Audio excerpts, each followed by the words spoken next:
everyone. We're going to go ahead and get started. So I just want to welcome everyone to the webinar this morning. This is the keys for environmental success. I'm just going to go over a few housekeeping items this morning.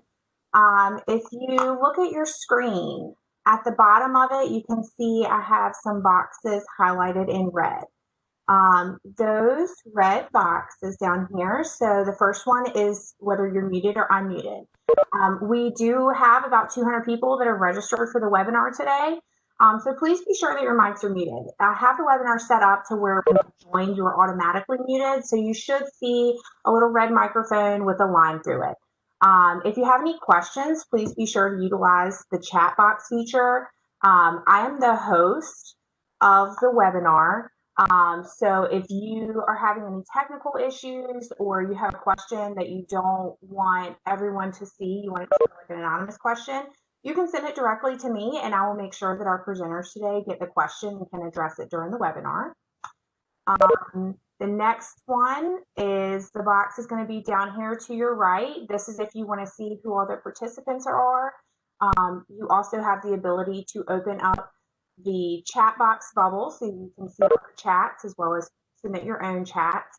And then the three little dots over here, if you click on that, that will pull up the polling options. We are going to have some polls on our webinar today, so they will be popping up periodically. We'll let you know when they're going to be popping up. If you don't see the poll when you click it, the box may be hidden somewhere on your screen behind another window. So you should just be able to click down to find the polling box. With that, I am going to pull up the presentation for today, and I will pass it off to Angel Dean. She is the Division Administrator for VDOT Central Office for the Environmental Division. We're also going to have Kirk Milliken and Heather Williams as well in the webinar today from Environmental. So with that, let me start presenting, and I will pass it off to you, Angel. Okay, thank you. Good morning, everybody. Thank you for taking the time to join us today. We certainly know that your time is valuable, and we hope that you will find the content that we're sharing with you to be certainly of interest, but also of value to your organization and company. We also want to thank the Local Assistance Division for giving us this opportunity to have sort of an expanded scope. At least expanded from what we would normally have during an individual breakout session at the annual meeting. So we've tried to take advantage of that and present to you sort of twofold content today. So we're going to share with you some recent developments and efforts that we've been busy with to try to improve the effectiveness and the efficiency of the environmental aspect of locally administered projects. So some of these you may have heard about recently, but we hope to put a finer point on those today and also answer any questions that you may have. And then, as has been our custom with the annual meeting, we're also doing an overview of environmental touch points during project development, but we've tried to inform those by observations we've made with projects, locally administered projects, and some challenges and certainly opportunities to improve the environmental aspect of that delivery. So you're going to be led through the content, as was just mentioned, by Heather Williams and Kirk Milliken. They are two key folks here in Central Office Environmental for this program. Heather leads our Environmental Procedures Management Program that includes locally administered projects, obviously, but it also includes design build projects, our governance program for environmental, as well as performance metrics. So she's well positioned to help influence and lead us forward with locally administered projects. And then Kirk is our main point person within environmental. He works with our statewide team to ensure successful delivery of environmental and locally administered projects. So we're excited to jump into the content. As was already mentioned, put your questions in the chat, as we do plan to pause a couple of times throughout the presentation to address those. So again, thanks for your time, and I'll turn it over to Heather.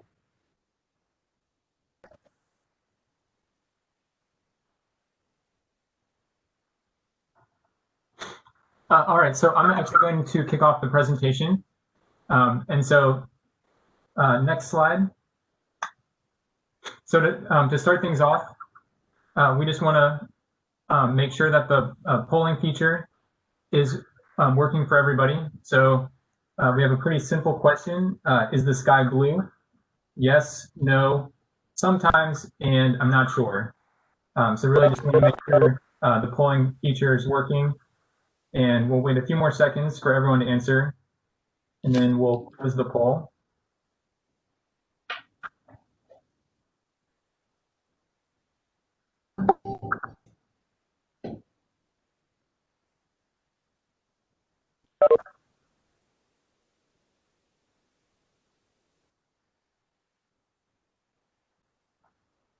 All right, Michaela, can you close the poll? And we'll see what we have. Right, it's closing now. It waits like 20 seconds to make sure people finish up their answers. So we're almost there.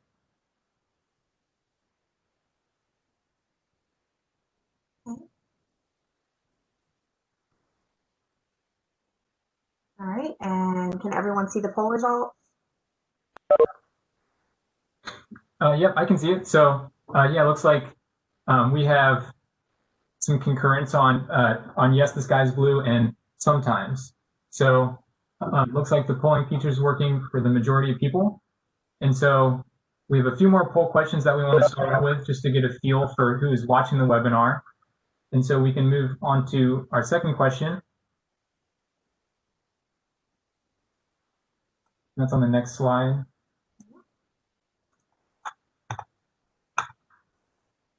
So for the second question, where do you work? Do you work for local government, for state government, or a consultant, or other? And so put your responses in, and we'll gauge who the audience for the webinar is.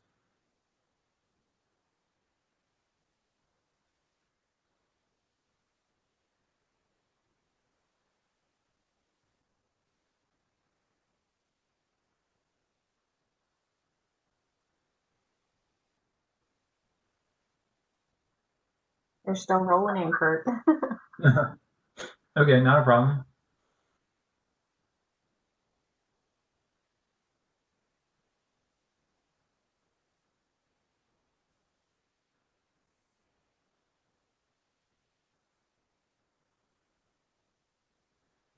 All right, so we'll see what the responses are. Okay.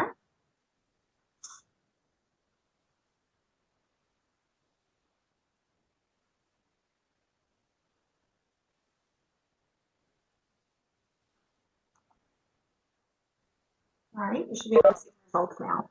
All right, looks like we have pretty even split between local government and consultants, and we have some state government people on as well, and a few people from the other category. So it's good to see that we have a pretty good split of participants. And then we have one more poll question just to start out, and you can move to the next slide. I'll get this next question up. All right, so this poll question is: what is your involvement on environmental tasks? So are you the project manager with oversight only? Do you work on NEPA or water quality, such as water quality permits? Maybe you work on biological resources, that being threatened and endangered species, culture resources, hazardous materials, air and noise. Maybe you work on all or multiple environmental tasks, or you don't work on any environmental tasks and you're just interested in learning more about environmental work. So if you could go ahead and answer the poll question if you have not already. We'll wait a few more seconds for everyone to answer.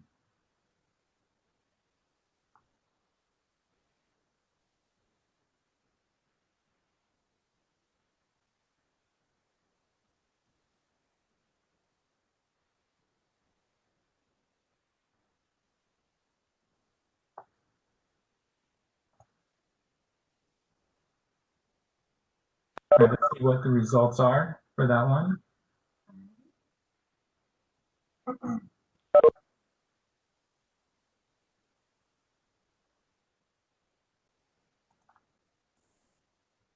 be able to see them now.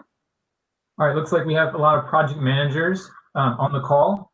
And then we also have a lot of people that work on all or multiple environmental tasks on a project. And we have a few people in other specific areas who just specialize in one or two disciplines. So that's good to see as well. All right, next slide. So we have a few goals for this webinar. First, we're going to review the current status of environmental work on locally administered projects and discuss recent changes to rules and regulations that impact environmental work on LEPs. And then we'll go over the different environmental deliverables on a project and how they can be improved. If you have any questions during the presentation, please type them in the chat like Michaela mentioned earlier, and we will make sure to address them. So right now I'm going to turn it over to Heather, who will talk about the current status of environmental work on LEPs. Next slide, please. There you go. Perfect. Thank you. Good morning, everyone. As Kurt said, I'm going to talk about the status both from an environmental staff perspective and also from the metrics perspective. This first slide is actually showing the results from a poll that was conducted with the statewide environmental LEP working group. This is working groups made up of representatives from environmental staff across the state from all 9 districts, and also some of the program managers here in central office that work with locally administered projects. And the question was, what area needs the most improvement? What environmental area really, what needs the most improvement? And as you can see, NEPA was identified as the area as needing the most improvement. NEPA is also known as the environmental document, for those that aren't as familiar. And you can see that multiple program areas were also identified as being a close second. Multiple program areas would just mean that it would be one or more than one of the identified program areas that were surveyed. So as you can see, there is room for improvements. We have identified that NEPA needs the most attention, and we have some new initiatives in place to help address that. So the next slide will talk about the, are we advancing? Can you advance? There we go. The next slide is showing some of the metrics associated with the NEPA document. This shows the last couple quarters as delivery on time for both the locality and VDOT. The target that is set is a 90% on-time delivery. And as you can see, there is room for improvement from both the local administered side and also from VDOT side. It is important to note that everyone has that same metric.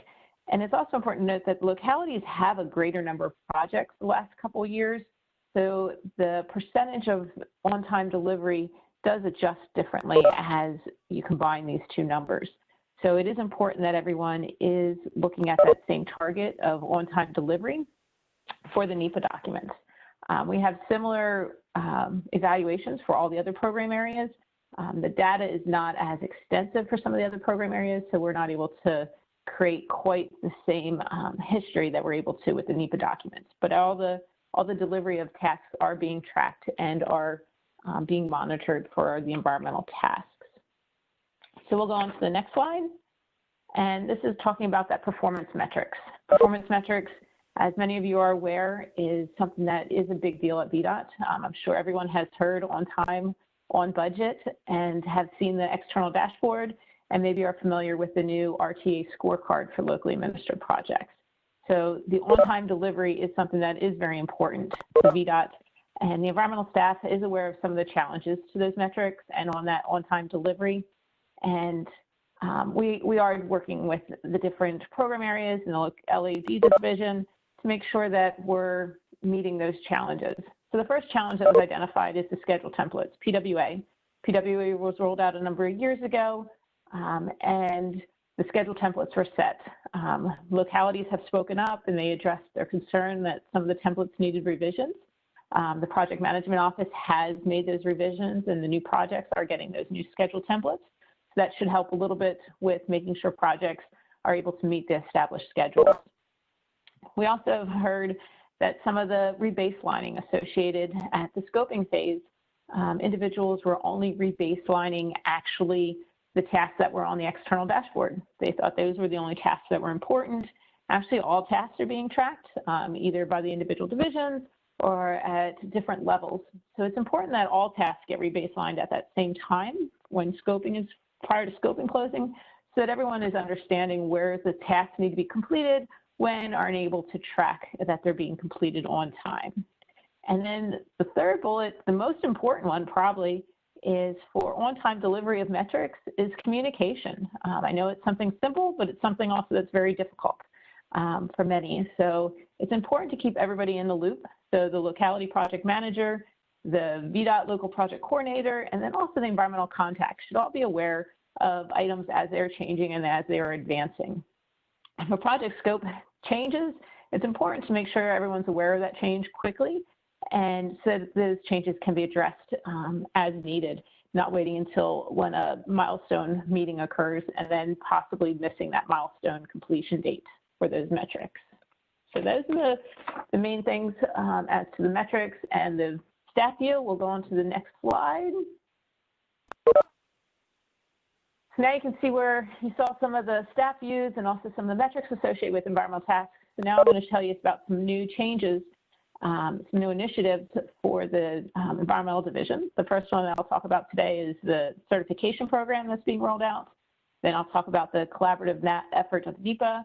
And then finally, I'll go on to talk quickly about the new CEQ regulations.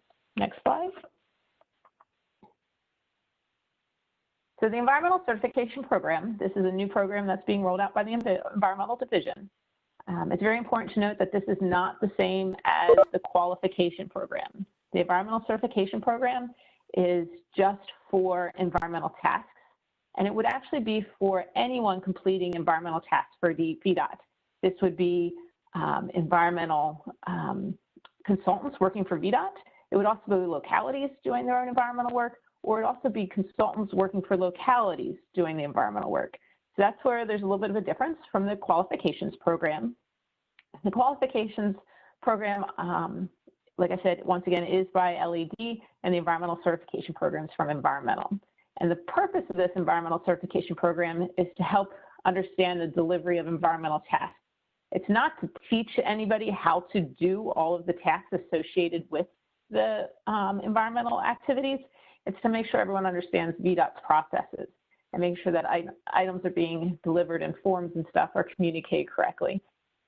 If you're taking the environmental certification class for NEPA, you should already have an idea of what NEPA is, what NEPA stands for, and what is associated with that. It would be more of a class teaching you what is expected from VDOT. Next slide, please. The environmental certification program, how is it going to be delivered? It will be an online class on VDOT University. Everything will be online. There will not be an in-person. The class will also be free for anybody taking the class. Everyone does have access to VDOT University. You do not need to have a VDOT email address to be able to access the class. Classes will be between 1 and 4 hours in length, depending on the program area. Each program area will have their own certification associated with it. And for you to consider to be certified, you would have to pass the final assessment in order to be identified as certified. It's also important to note that the training is for individuals, not for firms or for localities. So anybody actually doing the work would be the ones that would need to be identified as certified. So it can't be that just one firm has one person identified as certified and everybody underneath them completes the task. The goal of this program is to have everybody working on the project to be certified if they're doing work for that environmental program area. It's also important to note that you do not need to take all the program areas. If you're only working on wetland delineations or wetlands, then you would only need to take that specific certification. You would not need to take all of the certifications associated with the environmental certification program. Training will be good for about 2 years from the date of the assessment. It will be up to the individual to make sure that their certification stays current. And then the exciting news is the first module will be rolled out this summer of 2021. And as shown in the earlier metrics, NEPA was identified as needing to be the first metric that gets rolled out. So that information will be coming out. Keep your eye out, and we'll let everyone know when the classes are open and available for certification for the NEPA program. And then we'll also at that time, we'll also notify you when certification needs to be completed for NEPA to be done. Next slide, please.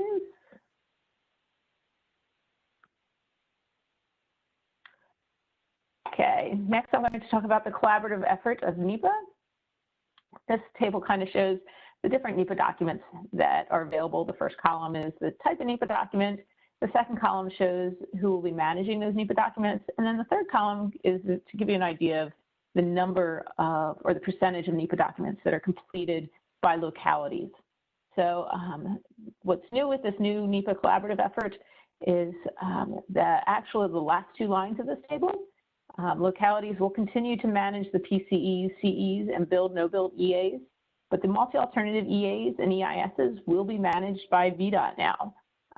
There will be an agreement that it's part of the right to administer, or your appendixes or your agreement, and those appendixes will identify tasks that will be completed by VDOT, and then also tasks that will be completed by the locality. The locality will not be completely out of the coordination for the NEPA document. It's just that VDOT will be managing it. Some tasks that could be completed still by the locality include traffic counts, public outreach, commitment implementation, and the list could go on depending on where the project is and the status of the project. Okay. And I see some questions popping up. Maybe let me finish one more slide and then I'll take a look at the questions and see. The next slide, please.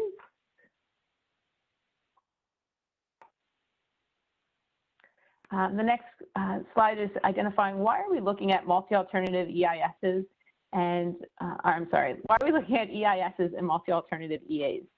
The big thing is, as you saw from that previous table, about 1% of federally eligible locality projects are actually fall into this category. It's actually a little bit less than 1%. But these are the highest risk projects. These are the projects that are most likely going to go to court for not following the NEPA process. So in order to address this risk and this low number of projects, that's why VDOT is looking at managing them. It's also important to note that everything does currently go through VDOT before it goes to FHWA, as FHWA only coordinates directly with VDOT. VDOT also has extensive in-house experience for these multi-alternative EAs and EISs. And then VDOT also has some streamlining opportunities that are just between VDOT and the environmental agencies. These are some of the main reasons. And then also it's important to note that these are the types of projects that are actually tracked on the federal permitting dashboard. Don't get confused by that title. The federal permitting dashboard is actually any federally funded project that is being advanced. It does not necessarily mean water quality permitting. It's actually federal projects that are being advanced. Okay, let me see real quick if there was a question. I saw that there's a question about VDOT University. The course will not be offered for that environmental certification program. The course will not be offered until this summer. We're currently developing that certification program now. So it will be available sometime this summer, and there'll be notifications from LAD that will be coming out saying when those classes will be available. Okay. Next, we'll go to the CEQ regulations. CEQ regulations were updated in July of 2020. The fall newsletter from LAD that was distributed did identify some of the notifications about the new CEQ regulations, but we wanted to make sure that everybody was aware of it. So we're bringing that up again today. If you're looking for a copy of the new CEQ regulations, the best way to find it is just to do a simple search for nepa.gov, and the new regulations will be posted. Even though the new CEQ regulations have been posted, it is important to note that FHWA has not updated the policy that will be following these new CEQ regulations. So we're still waiting for that updated policy from FHWA that addresses these new CEQ regulations. Next slide, please.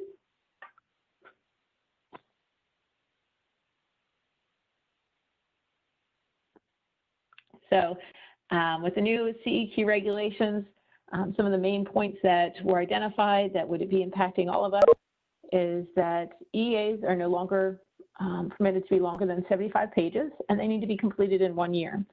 So this is a very quick turnaround time, and some items need to be addressed as to how they will be updated. So this is something that we'll be looking to FHWA, but our understanding is FHWA is going to be adhering to these new 75-page limit and that 1 year turnaround from the time that NEPA concurrence is received at FHWA. The new CEQ regulations also remove references to cumulative and indirect impacts. Just because those references have been removed, there will be some need to address those items, but it will be in other areas of the document. The new CEQ regulations also identified technology can be used to streamline the processes. This is kind of exciting that they are acknowledging that technology is available, but it's once again waiting to see how FHWA is going to implement that. And then finally, the CEQ regulations have identified the ability for other agencies to adopt NEPA documents into a single-use document. This is important for localities. So for like an example, if you have a roadway that's being improved adjacent to a county-owned or a locally owned airport, previously it would be two separate documents that needed to be done. It would be one document for the roadway improvements and another document for the adjacent airport if there was changes to that airport. So it would be a document for both FHWA and FAA. Now there is a possibility that one single document could be used for both of these improvements. Once again, we'll be just finalizing as to what is needed for that. Okay, and I see that there's some questions. Okay, the most current question, it looks like was identified that I see is how will coordination be improved between the localities and VDOT when environmental processes is being handled by VDOT? The comment is that they are seeing letters after they are sent to various agencies and resources have been missed. And they're saying that since localities are closest to the projects, we need to be included in the process to ensure info and details are correct. And that is true. VDOT will be managing the environmental aspect, but it doesn't mean the localities will not be included in that. Coordination will be with the localities. Localities will be still at the table when working with those agencies. It's not that you'd be completely removed. It would just be that VDOT would be managing that overall schedule and the coordination with the agencies, but the locality would still be involved in that coordination process. They just not be managing that coordination. Okay, next slide, please. So I'm going to pass this over to Kirk to talk a little bit about the next section. I think I answered all the questions. If not, we'll come back to the end and get to you.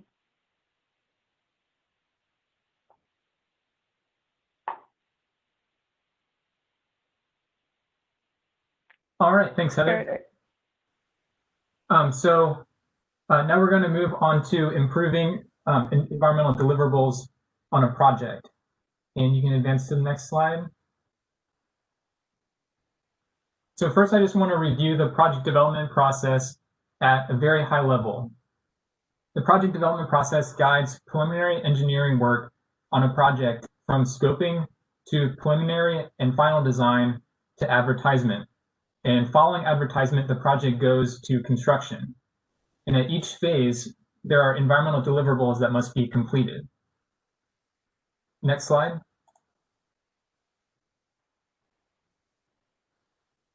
A few reminders about project development. Communication with VDOT environmental staff is very important, and we can't stress communication enough. For new projects, VDOT district environmental staff should be invited to the kickoff meeting so that an environmental overview of the project can be provided at the beginning of project development. Also, VDOT district environmental staff should be notified of any project changes. Any change in scope leads to additional cost and time, and by communicating scope changes as timely as possible, additional cost and time can be minimized. And it's also important to avoid and minimize environmental impacts as much as possible throughout the project development process. Next slide.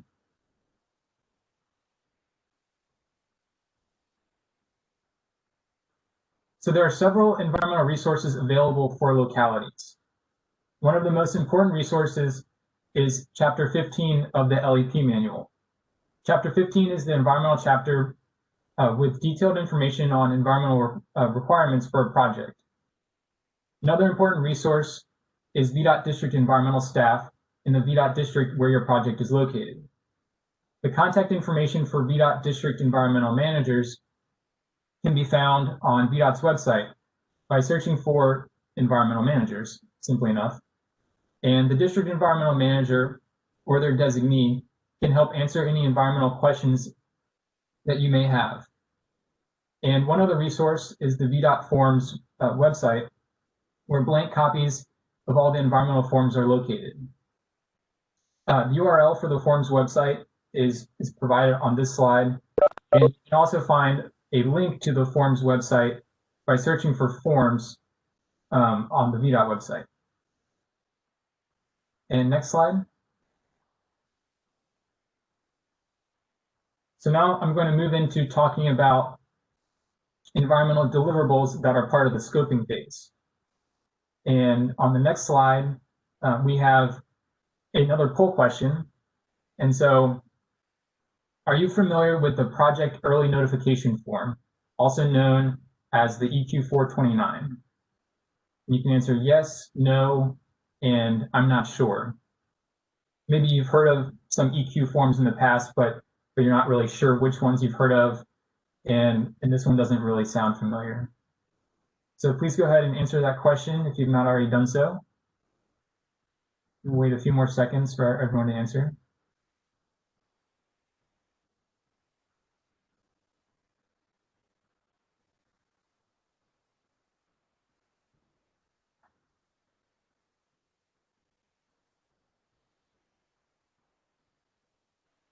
All right, we can close the poll and we'll see what the results are.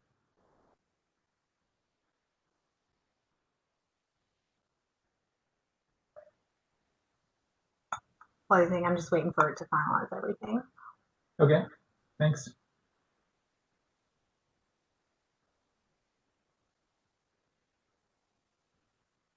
Okay. All right, looks like the majority of people, 73 people, are indeed familiar with the 429, and then some people are not familiar, and I'm not sure, but it's good to see that the majority of people are familiar with the form, and if you aren't, hopefully you'll learn a few things as we talk about the form. So you can advance to the next slide. And here's what the EQ 429 or the project early notification form looks like. This is a snapshot of the top half of the form. You can advance to the next slide.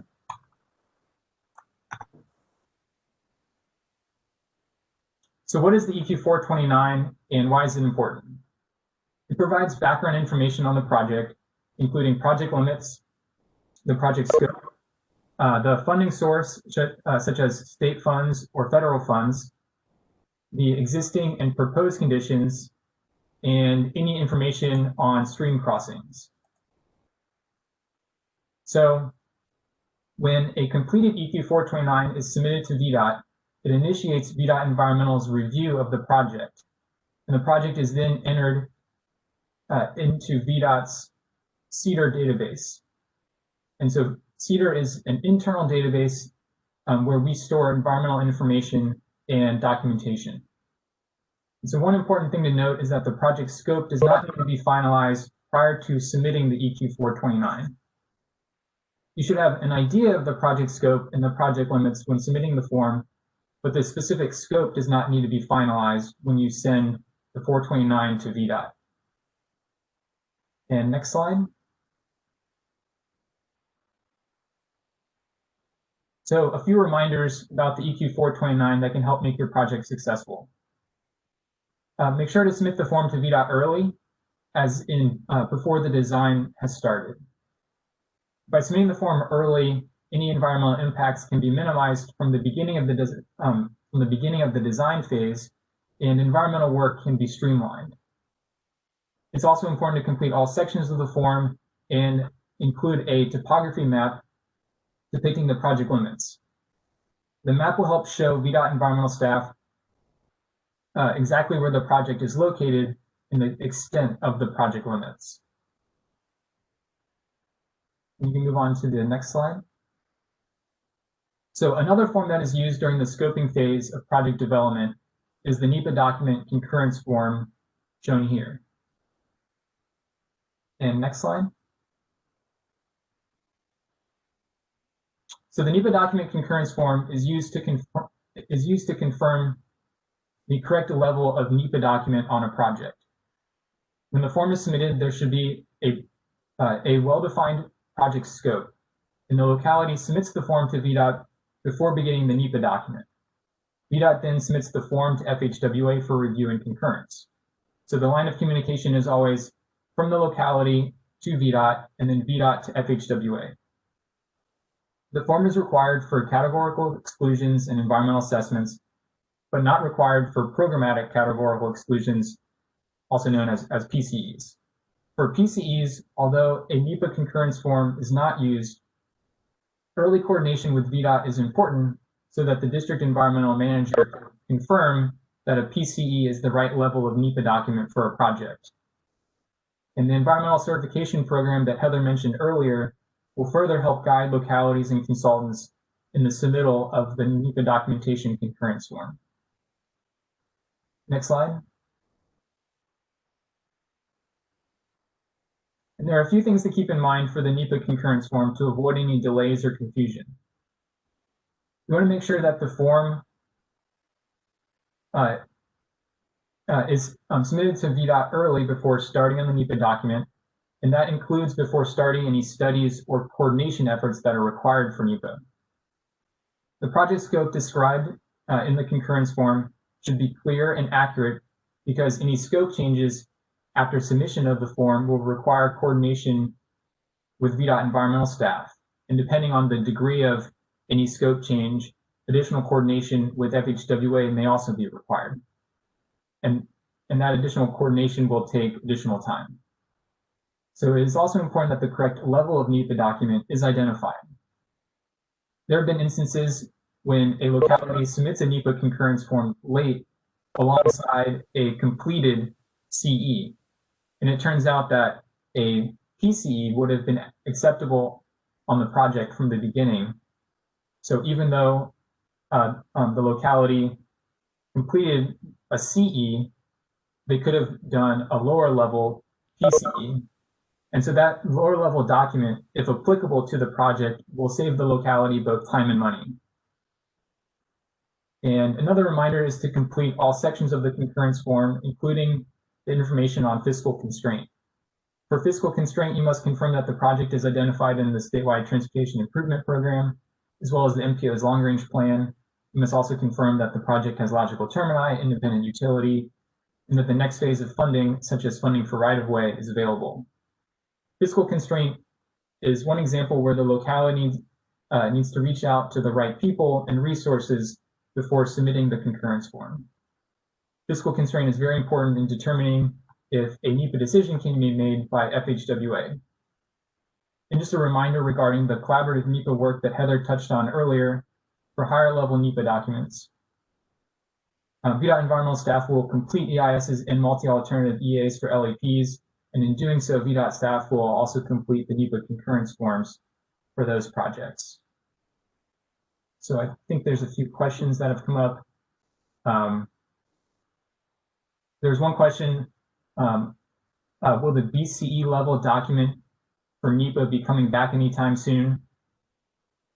And there are no longer any BCE level documents. The lowest level of NEPA document is PCE, and there's no plans to bring back the BCEs. And another question is, would these forms typically be completed by the local government prior to engaging a consultant? It really depends on the level of experience and comfort filling out the environmental forms by the locality. With the EQ 429, it has pretty straightforward boxes with information that the locality should be able to complete on their own without engaging a consultant. The NEPA document concurrence form is a little bit more advanced of a form. Still pretty basic information, but a locality might need the experience of a consultant in order to fill out that form. And there's another question about a NEPA concurrence form not needed to be submitted for an EIS. So a NEPA concurrence form would still be needed for an EIS. An EIS level document would be completed and managed by VDOT environmental staff. And so any concurrence form for that level of document would be completed by VDOT environmental. I think that's all the questions that have come up so far. And so you can advance to the next slide. So that wraps up environmental deliverables for the scoping phase. And I'll pass it back over to Heather, who will talk about some of the deliverables during the design phase. Thank you, Kurt. And to start off this new design phase deliverables, we have another poll question just to make sure everyone's following along. The first poll question that we have here is, do you have experience working on NEPA documents? I know we've talked about NEPA documents multiple times through this presentation so far. So the question is, have you worked on PCE level documents or CEs, EAs, all level NEPA documents, or not at all? So if you can take a minute to respond to that poll question, that would be great. Also, just to note, we are looking at the questions that are coming in, and if we miss a question or something, we will be coming back to them at the end, just to make sure that we keep the presentation moving along. So we will try to answer questions as we see them pop up, but if we miss one, we will try to circle back at the end. So we will be responding to those questions as they come in. Okay, Michaela, if it looks like everyone's responding, if you have a good result, we probably can close this poll question. Yep, it's closing. I'm just waiting for it to let me share it. There we go. Thank you. I know my computer's not letting me always see the results of the poll question. I'm hoping everybody else can see them. The window may be hidden behind another window. Yeah, I got it now. It takes a lot longer than what it was before. So as you can see, a good majority of the people, it's kind of spread out a little bit. It looks like most are not familiar or have not written on the NEPA document, and that's fine. This is just to let everyone kind of know where we are. And then we have a few that have done multiple levels of NEPA documents. So we'll move on to the next slide. And this may be a refresher for some and new information for others. But for this design phase, deliverables, the most important one probably is that NEPA document. The NEPA document, the main areas, as we mentioned, are the PCs, which are often known as the programmatic categorical exclusions. And these make up about 87% of the projects that locally administered projects or localities are completing. And then categorical exclusion is the next level up. And those account for about 11% of the projects that localities are completing. And then environmental assessments and EISs account for a little less than 2% of the projects that localities are completing. So those are the main categories, and you can see the breakup as to what they are. And the screen's just showing a basic understanding of what those forms look like. Next slide.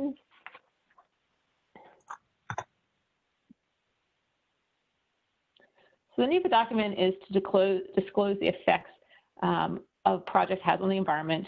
And that document actually addresses multiple areas.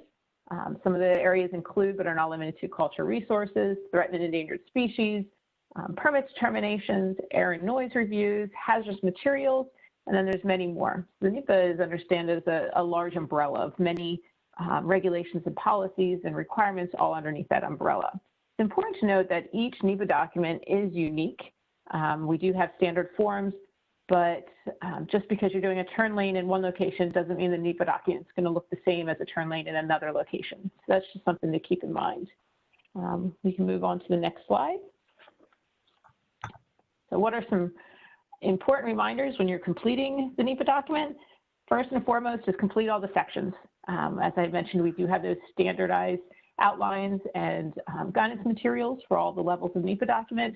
The idea is all those need to be completed. Those outlines and guidance documents were coordinated with FHWA, and FHWA is looking for all that information to be completed. Even if the project has no cultural resource impacts, that just needs to be stated, even if none exist. It's also important to include supporting documentation. Not all the information will be included in the actual NEPA document. As I mentioned, EAs have a 75-page limit. EAs will have technical reports that would accompany that environmental document. So that's where the supporting documentation is sometimes located. PCs obviously do not have the technical reports that are associated with it, but they might have some supporting materials that need to be documented and included in the project file. And then finally, it's important to submit the NEPA information at the project milestones. This mostly applies to the build, no build EAs or higher level NEPA documents, because you want to make sure that your purpose and need is completed before you move on to the next milestone. If you wait to complete the entire document without coordinating any of the milestones with FHWA, process typically would require additional rework and modifications to what has already been done. So it's very important to submit those milestones and coordinate with VDOT throughout the process. Okay, if we want to go to the next slide. And I guess as she's pulling up the slide, it's also important to note that the NEPA document does not need to have all environmental issues addressed for NEPA to be complete. One example is on this EQ 121, which is the hazardous materials due diligence form that you see here. This is a form that would support NEPA information, but it does not need to be completed prior to NEPA. Next slide, please.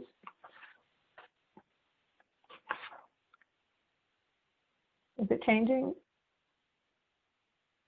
There it goes. Okay. So EQ 121 form, you might not be familiar with. This is actually the form that certifies that a locality has performed all the environmental studies necessary for hazardous materials. Oftentimes, depending on what's on the site, this form can be completed prior to NEPA being completed, but it is only required to be completed prior to right-of-way acquisition. It's to be submitted as part of the right-of-way certification process. This is also documents, what this form does is documents the properties along the corridor and identify any potential hazardous materials that could possibly come up during construction. This is to make sure before land is purchased, everyone understands what the hazardous materials impacts could be on site. Next slide, please.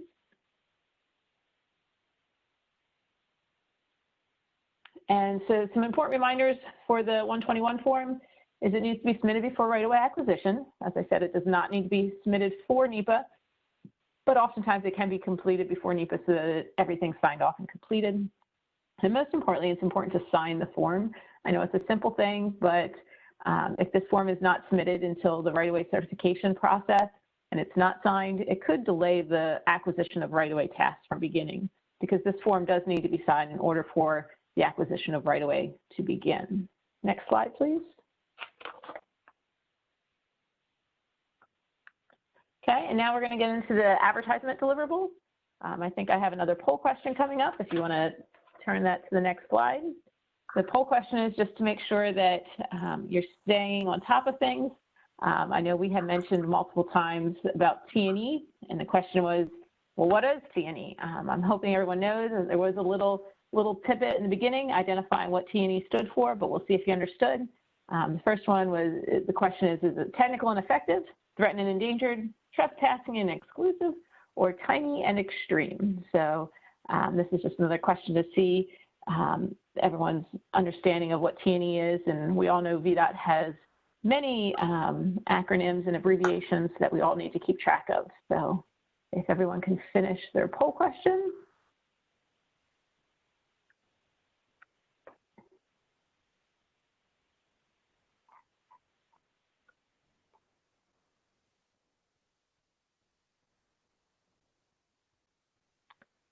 Okay, if we want to close out, we can.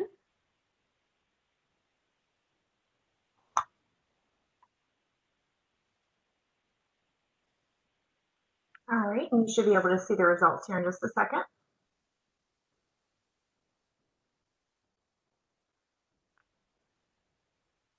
Here I can. I have it for you now. So it looks like, I think it is loading.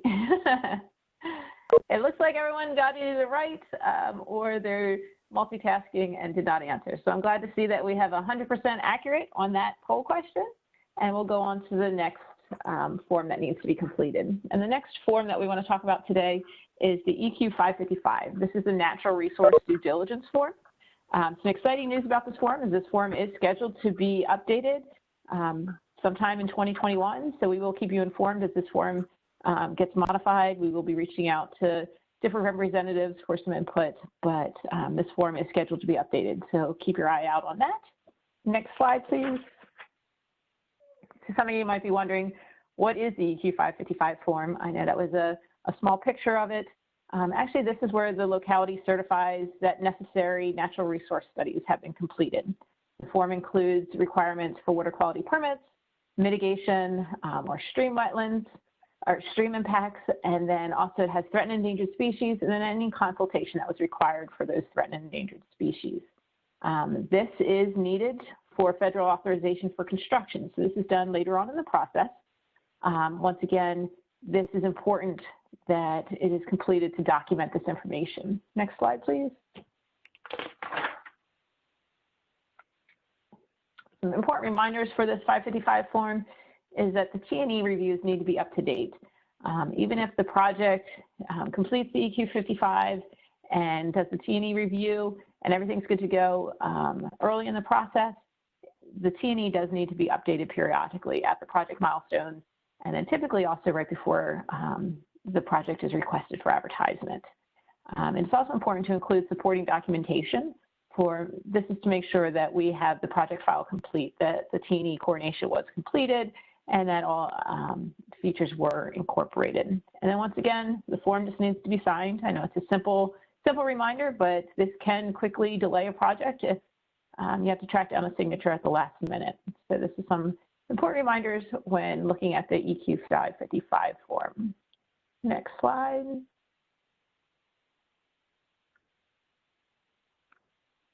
And as I mentioned, the EQ 555 form does include water quality permits, but it's also important to note that water quality permits are the responsibility of the locality. The locality is the one that would be acquiring these permits.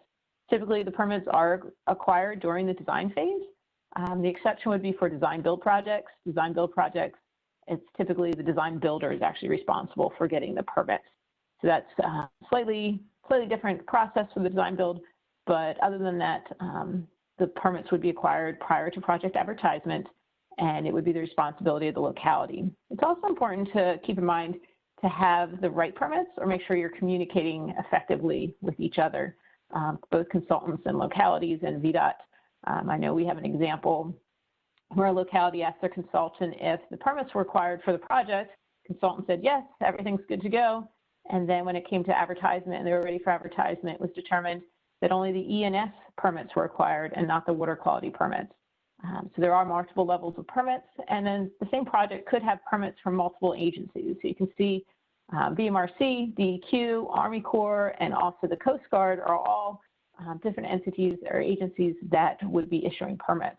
So just make sure that you're aware of what permit is required for a project and that that is being acquired. Okay, and then the next slide, please. The last thing I want to mention about the design phase deliverables is actually this EQ 103 and EQ 200. Many of you might not be familiar with this. This is actually completed by VDOT, and then they are distributed to the localities. These forms are for the form names as shown are the environmental certification checklist and the commitments checklist, and then also the reevaluation for PS&E authorization. So these two forms are completed right before advertisement. This is to certify that the project is consistent with the NEPA document and also identify that environmental clearances have been completed. This form is distributed to the localities through the LEP project coordinator. And in order for these forms to be completed, it's important to remember that the information that was provided earlier is what's informing these forms. So the 121 for hazardous materials is informing the completion of these forms. The 555 for the T&E reviews is informing the completion of these forms, along with the water quality permits and other information. So it's important that the information is updated. As I mentioned previously, T&E reviews need to make sure that they're updated. You maybe submitted the EQ 555, but advertisement was delayed. So if advertisement was delayed more than 6 months, T&E would need to be reviewed again, even though it was previously submitted with the 555. So that's just something to keep in mind as to why VDOT keeps asking for updated documents. It's actually to complete these certifications. It's also important to note that, as I mentioned earlier, communication is key. And for that communication, you need to make sure that you're communicating any project changes or scope changes throughout the process, not just at the major milestones, because this could actually delay the process and maybe not let the project go to advertisement if the project that's ready for advertisement is not consistent with that NEPA document. Something is changing, it's important to identify the environmental sections so that they can verify that the environmental clearances are still accurate or if additional work needs to be completed. Okay, and I'll quickly scan to see if there's new questions.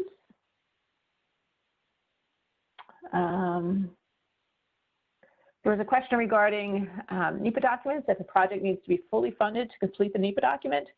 And what's required is that the next phase of the project needs to be fully funded for the NEPA document to advance. Depending on the project, that would depend on what that definition is. The next question is the EQ 555, sorry, my screen just changed. Is the 555 form needed for state-funded projects? The 555 is state-funded projects that localities are doing. Localities are doing self-certification. So that's when the locality would be certifying that they're doing the work. So the 555 would not be required for state-funded projects, but the locality would need to have similar documentation in their project file showing that they completed the necessary coordination. Okay, I think those are the most recent comments, and we'll go on to the next slide, and it'll be up to you, Kurt. All right, thanks, Heather. We can advance to the next slide. So at this point, we've moved through project development and are now in project delivery and construction. And during construction, the key to environmental success is compliance with environmental commitments. Next slide, please. So there could be any number of environmental commitments on a project. And although NEPA commitments are the ones tracked by VDOT, I think we've advanced. Can you go back one slide? Yep. So although NEPA commitments are the ones tracked by VDOT, the locality is responsible for implementing all environmental commitments. And by all environmental commitments, that would be NEPA commitments, and then any other commitments that might be connected to some of the water quality permits or other environmental aspects of a project. VDOT environmental staff will catalog the NEPA commitments in CEDAR and also document them in the EQ 103 form that Heather just went over. And so each year, VDOT will conduct random reviews of project files to confirm all environmental commitments are implemented and completed. And these random reviews are a new initiative that VDOT is starting up this year. Next slide.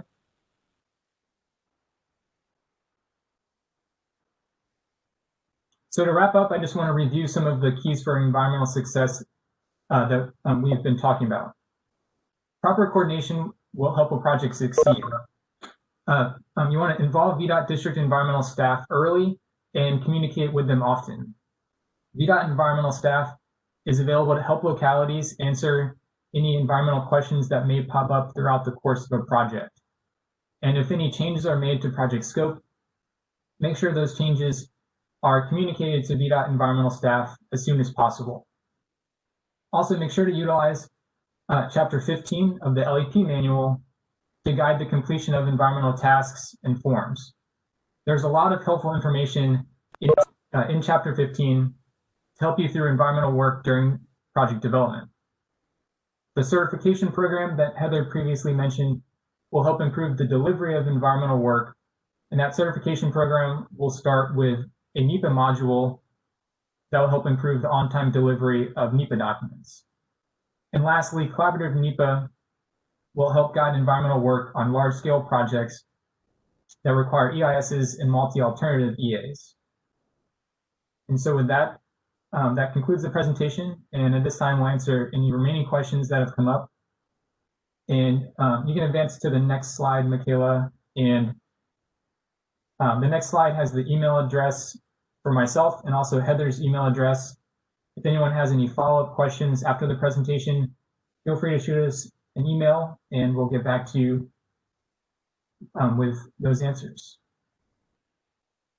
Hi, Kurt. I have a couple questions that came in on my screen. The first question that I see that came in a little bit ago was asking about the 75-page limit. When was that implemented, or when does that go into effect?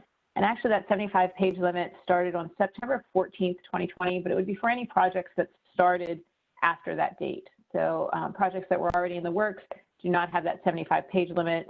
It will be encouraged, but it will not be that limit until, except for projects that were after that September 14th start date. Another question that had came in was regarding who will identify the alternatives when VDOT is managing the larger documents, the multi-alternative EAs and EISs. And that determination of the identification of the alternatives is actually a collaborative process. That includes the study team, which includes the locality. It would be agencies, and then the agencies that are engaged in the process, and then also some also with the public. So it's not something that would be made specifically by VDOT or specifically by a locality. Those alternatives is a collaborative effort to identify the alternatives that need to be included in the NEPA document. And then I also see another question, circling back also for the BCEs. BCEs have not returned. VDOT does have an accelerated process for PCEs right now that we, depending on what the project is, there is an option for a one-time PCE, which is similar to a BCE, but it's a PCE that's created for generalized activities. If it's a simple project, you could coordinate with your environmental division to see if the project qualifies for a one-time PCE.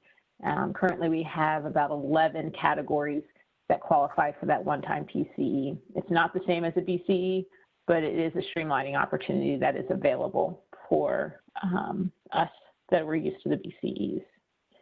And then I also have a question here about the 6-month timeframe for T&E reviews. Typically, it's kind of project specific, but typically T&E needs to be updated at all the project milestones. And then when it's time for permits and also time for advertisement, that T&E review needs to be completed within the last 6 months. That's just to make sure that there isn't anything changed for T&E species over a period of time that need to be considered as part of that project. So once again, that T&E update would need to take place typically at the major project milestones, just to make sure that there's no surprises, and then also within the last 6 months. And it maybe does not need to be updated if your milestones were at an accelerated rate, but it would be at the milestones, and then that would also be at certification that those T&E review would need to be make sure it was conducted within the last 6 months. Okay. I see a couple more questions that came in. This question is asking, are you recommending that project managers for localities obtain the certification?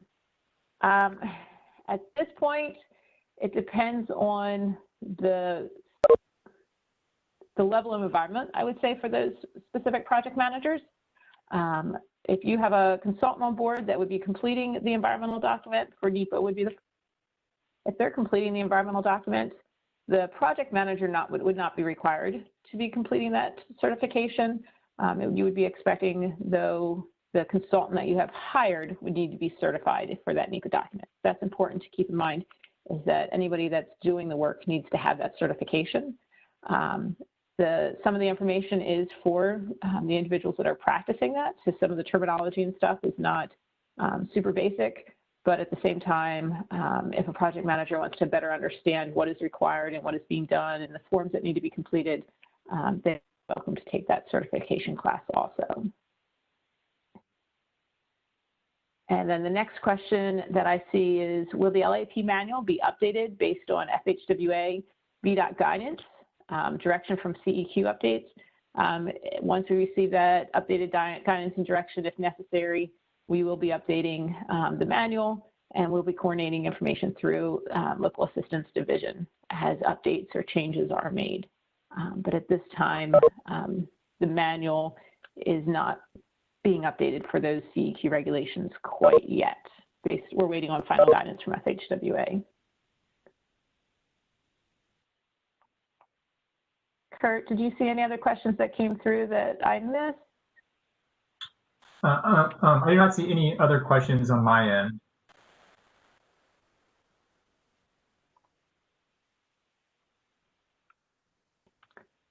I guess, Michaela, did you have anything else that came through that we don't see? Because I know some questions can come in privately. I don't think so. I think I got all the private messages and had forwarded them as y'all were talking. So I believe we've answered everything. If not, you can send a quick message if you feel like your question wasn't answered before we wrap up. Let's see. I don't see anything coming through. Okay, that's just her. Okay. Okay.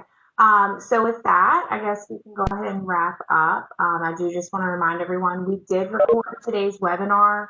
I know a couple of people had some issues whether they would lose audio or they couldn't see the presentation. You can come back. It will take us probably about a week for us to get the recording downloaded, get it converted, and get it posted to our website. Once it is posted, if you were registered, obviously, for today's webinar, I will send you an email to let you know that it's been posted and where to find it. And when you get that information, feel free to share it out with your staff and coworkers. Anyone that you think would be interested in hearing this, anyone can come back and watch this presentation later. We're not going to be posting the actual PowerPoint, but again, we have all this recorded so you can come back and see it all. As you can see, Heather and Kirk's email addresses are right here. So if you have any questions specific to them, feel free to reach out to them, or you can always reach out to me. I'm Michaela McCain. I've been sending all the emails about the webinars. We do have a webinar that is scheduled for next month. It's on rail projects. So we'll be getting that information sent out probably beginning of next week in order to register for it. So that's the only other webinar that we currently have scheduled. But with that, I just want to say thank you to Angel, Heather, and Kurt today. I feel like this was a really good webinar. We got a lot of great discussions. And if no one has anything else, we can wrap it up for the day.